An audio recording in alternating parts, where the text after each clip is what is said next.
Before we start this conversation, let me add there is a no trespassing sign on the property, inside the fence as well as outside the fence. Now, you're going to see this individual who's a neighbor. Okay, he's new to the area. Now, I want to say this. The U.S. often rely on the four-factor test established by the U.S. Supreme Court in the United States versus Dunn, 1987, to determine the boundaries of curtilage. Curtilage.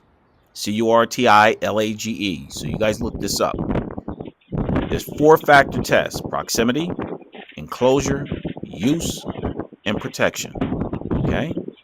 Now, if an area is determined to be part of a curtilage, then it is afforded the same legal protection for an unreasonable search and seizures as the home itself. Now, there's three things I always say: record, record, record. Now, knowing your curtilage rights, remain calm and polite, clarify your property boundaries, ask if they have a warrant, request written documentation, and invoke your right to remain silent. That's the Fifth Amendment. Now, keep in mind, you got to set clear boundaries with nosy neighbors or elected officials or police.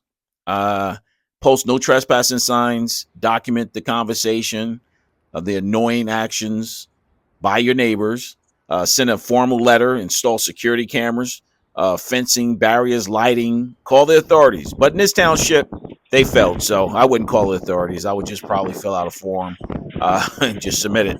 But you got to document everything. And again, you got to record, record, record, because you already know what's going to happen. Mediation, legal action. Now, the last conversation with this individual, he stated he was federal.